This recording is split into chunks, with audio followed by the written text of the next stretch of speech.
All right, welcome back. So now we're on page 79, and we're trying to learn as much as we can about how polynomials work, generally speaking. So let's start doing some of these practice problems. So we've got maybe a polynomial here, and the first question is it even a polynomial? So why don't we look at all four of these and figure out whether they're polynomials. So the x is to the second power, x is to the fourth, x is to the first. Yes, that's a polynomial.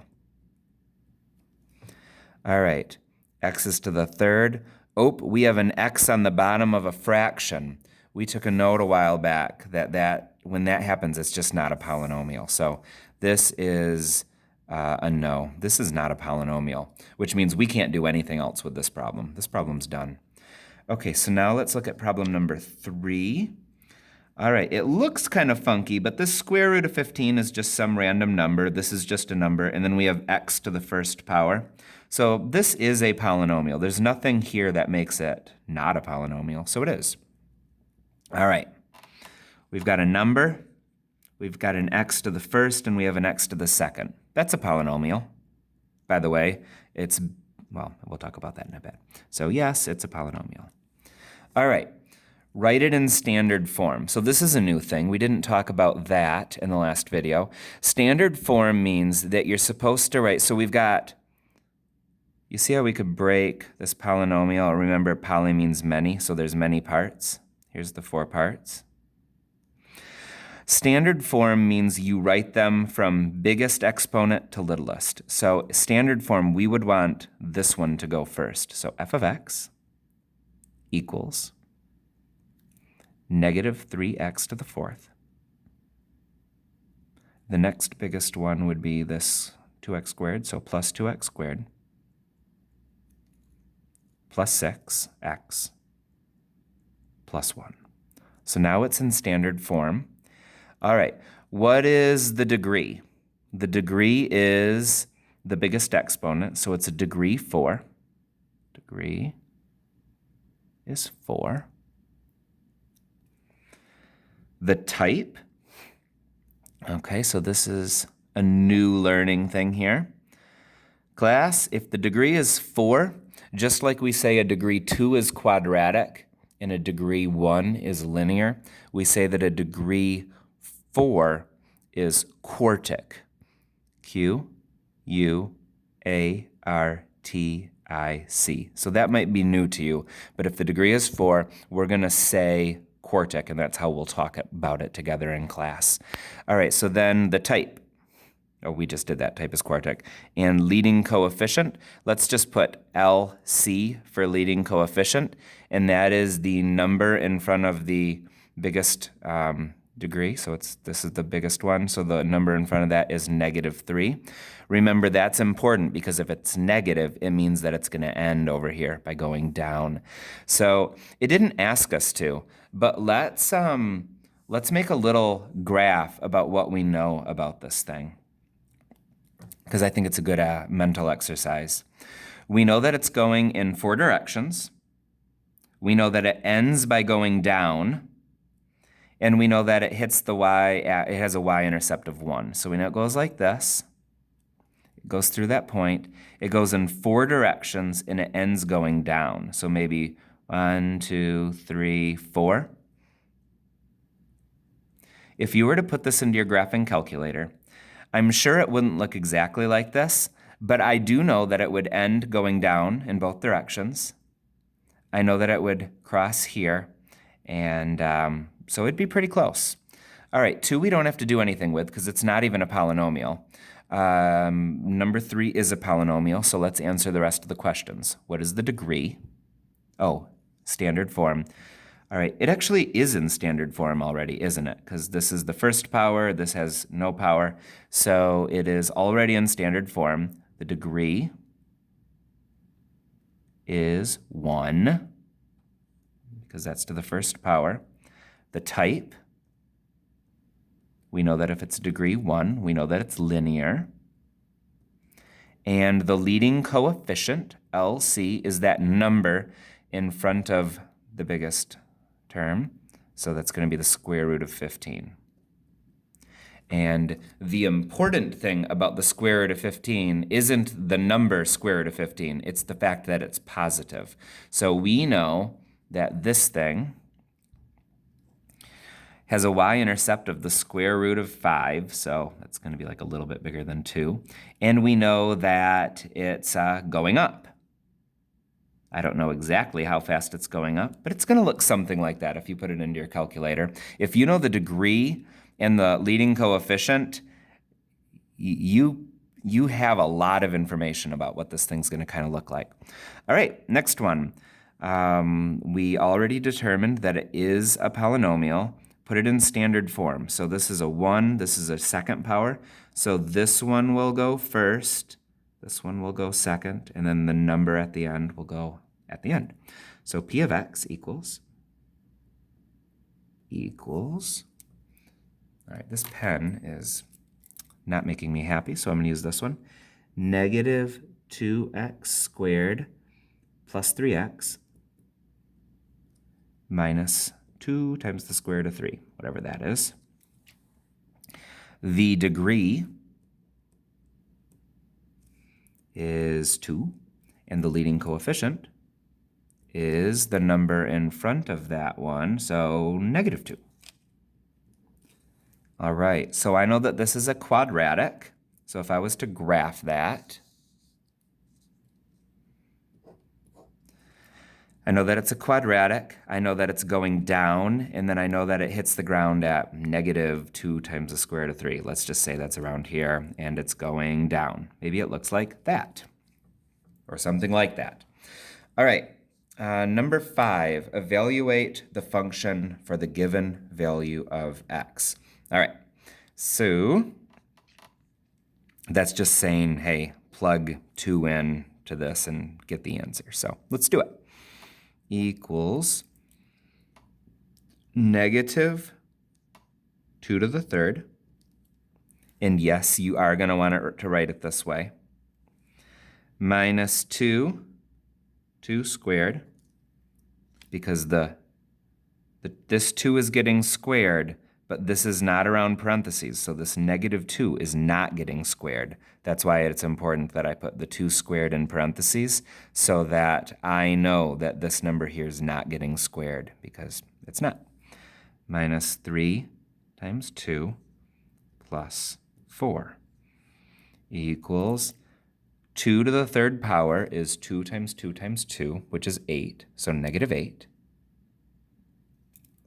2 squared is 4, so negative 2 times 4 is, again, negative 8.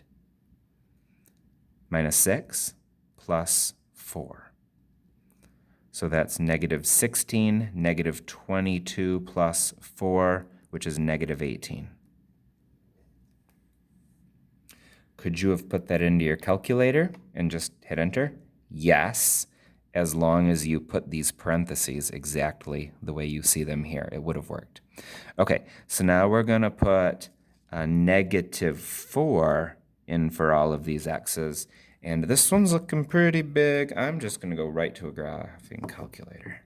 So maybe you'll get your calculator out as well. So second quit. Okay, so I want negative 4 to the fourth power. And this negative 4, the negative is part of what gets put to the fourth power here, because that's what x is. So we're going to have to start by making a parentheses, negative 4 to the fourth power minus 32 times negative 4 squared. So negative 4 squared plus 256.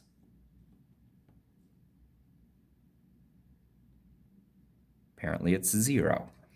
Okay, so then let's show our work. So we should at least write down what we put into the calculator. So negative 4 to the fourth minus 32, negative 4 squared plus 256 equals 0. Look at us go. Okay, problems 7 and 8. Hopefully you've got some mental energy left because, again, they're not super tough, but this might be the first time you've done this before, and it's important for this unit that you're good at this. So let's be really good at 7 and 8. Describe the end behavior.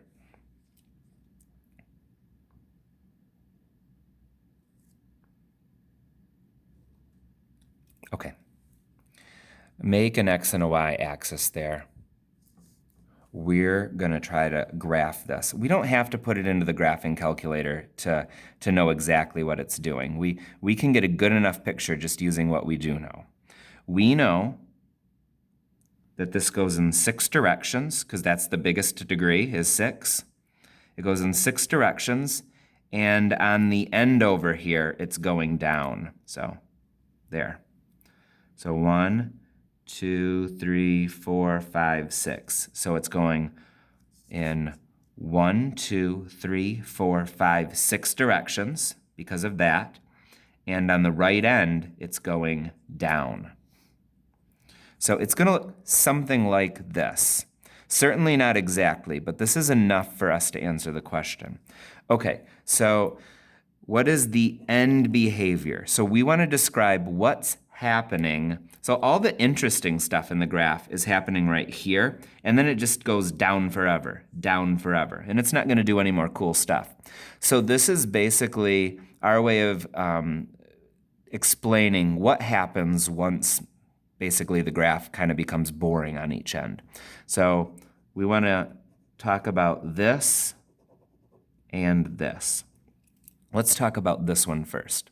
So this whole thing here is the function, f of x. So whenever I want to talk about this graph, I'm going to write f of x. So let's look at how I'm going to write this. F of x, so the function, can we agree here that the function is going down? So the function, and instead of writing the words is going, we're going to put an arrow. The function is going down, so negative. It's going down forever. So infinity, so negative infinity. So the way I would read this is the function is going down forever when we go over to the right. Okay, so how are we going to write mathematically, as we go over to the right? So we're going to write as the x's go to the right forever. So to the right forever. So as the graph goes to the right forever, the function is going down forever. This is the end behavior. We just right here described what's happening right here. Now let's describe what's happening right here. So this whole thing is the function. So the function is also going down forever on this side, right? So the function is going down forever as we go like this way forever, right? So as we go to the left forever. So as the x's go, the left would be like in the negative direction. So as we go to the left forever, the function is going down forever. This right here is the end behavior of this function. It's what happens to the function once it's like stops being interesting anymore. Okay, let's go to number 8. So to know the end behavior, we have to find the degree. This one's a 1, this one's a 1, 5, 3, 0. Okay, so this is the cool one. It's the biggest one. It's going in 5 directions, and on the right side, it's going up forever because this is a positive number. So I'm actually going to just write this down here because I have space. So I draw my picture.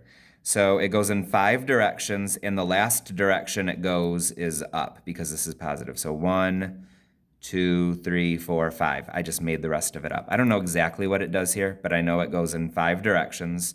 1, 2, 3, 4, 5, and on the right end, it's going up. And that's enough for us to answer this question. So we're interested in describing the end behavior. So what's happening on these ends here? So let's do this one first. So this whole thing is the function. So what is the end behavior? Well, the function is going up forever,